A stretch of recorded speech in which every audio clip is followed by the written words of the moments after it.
Hey guys, Drifter here. Today I wanted to share with you some Advanced Warfare gameplay. Today we're looking at some single player from Seoul, South Korea, the map Induction. If I sound a little bit different than normal, that's because I'm using my travel microphone and I'm a little bit hoarse because I just got in from the Austin X Games watching the Pro Gaming, Pro COD event, MLG, all that sort of stuff, so I've been yelling a lot.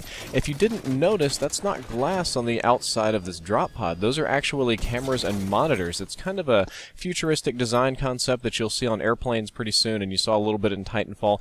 Why have your external areas of your ship be made of breakable glass when they can be made of metal, and you can put cheap cameras on the outside so you can see what's going on? Anyway, our protagonists crash into Seoul, South Korea.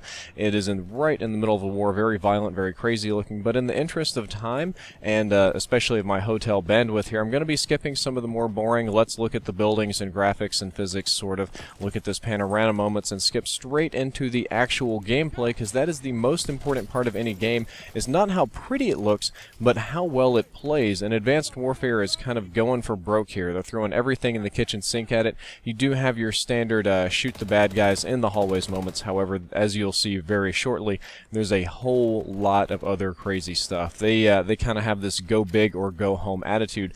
Also, this is the in-game HUD. This is not just the single player made for E3 stripped back HUD. What they've done in this game is they've decided that you're going to be wearing this visor, this mask, the whole time, and it's going to display stats as you need them, and you're not going to die here because one of the abilities of your exoskeleton is actually the ability to boost. You have like little jetpacks on you a la Iron Man, so that if you jump off a really high height, you can kind of use that to slow your fall so that you don't hurt yourself. But back to the HUD.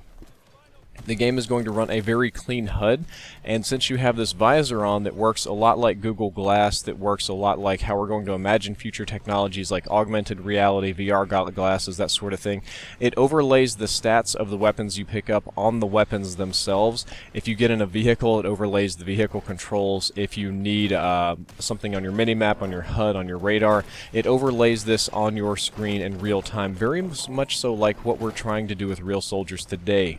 And that huge thing that just stamped overhead was apparently a tank. Future tanks are going to walk instead of roll, but now we're going to get to see a little bit of shooting, how this gun shoots. We see very low recoil, which I'm going to say is a realistic thing. I mean, I'm assuming that guns in the future are going to have less recoil and longer range and continue to be increasingly dangerous and more easy to use as they go, especially if you're a soldier with a HUD and instructions and all this. Did you see that everybody's double jumping? We're boost jumping. They're moving a lot differently than what a normal Call of Duty soldier would do, and that's because they're all wearing exoskeletons or XOs that give them the ability to double jump, triple jump, dash, all sorts of crazy things that we haven't seen yet. We also have this swarm right here. This is an AI swarm. It's kind of a drone swarm. The concept being that in the future, robots will be doing a large portion of the fighting, and that nothing is more dangerous than a swarm of robots. Why send one or two when you can send a couple of hundred? You also saw that the car was slightly highlighted there, and you could select the grab door option so that you can use a door as a shield. We're going to skip ahead just a little bit again. Apparently the developers had the same idea that I did, that I didn't really want to watch them march through the swarm with this drawer, and we're going to skip straight to some fighting. One thing you need to watch closely right here is that he is changing his grenades, and he selected some option on the grenade that allows it to scan the entire area. It seems like you have one default grenade, like one actual normal grenade, but it can do almost anything. This I've never seen before.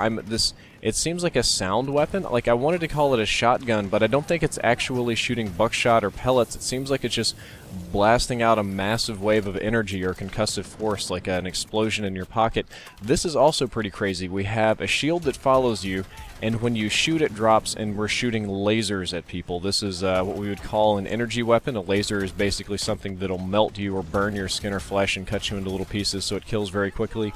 Perfectly accurate, no recoil, easy to handle, and the door is synced to your exoskeleton such that the millisecond you pull the trigger, it immediately drops. So we just did frag, and we have smart.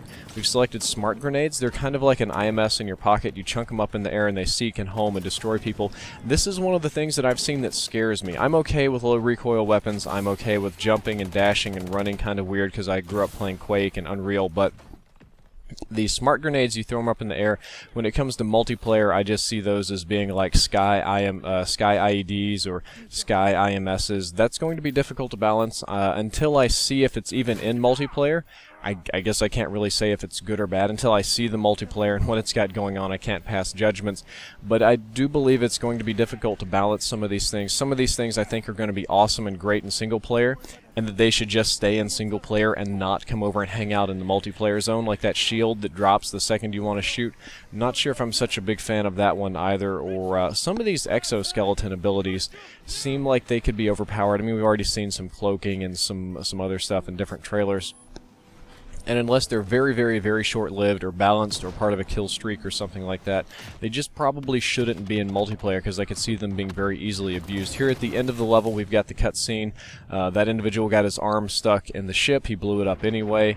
And our protagonist just got a huge chunk of metal right square in the chest. Kind of like we may have seen in other Call of Duty games, except instead of pulling a knife out of his heart like a crazy person, he's going to lay here and wait for help like somebody that has, you know, one inkling of intelligence. That is going to be the end of this gameplay level. One thing that you will see is that there's a pre-order bonus. If you pre-order the game, you get a custom exoskeleton and an EMS quantum weapon. My bad, an EM1 quantum weapon. I'm not sure how I feel about this, though I guess I should have expected it. As an older gamer, I don't really, I'm not really inclined to go along with getting things just for pre-ordering, or the earlier you get in and the more money you spend, the more things you get. As maybe like a dinosaur gamer, these weren't things when I started playing gaming, but pretty much every game does this now, so that's part of the deal, and it does indicate that you are going to have multiple different exoskeletons, and that we are going to have more energy weapons in the game that are kind of in their own class.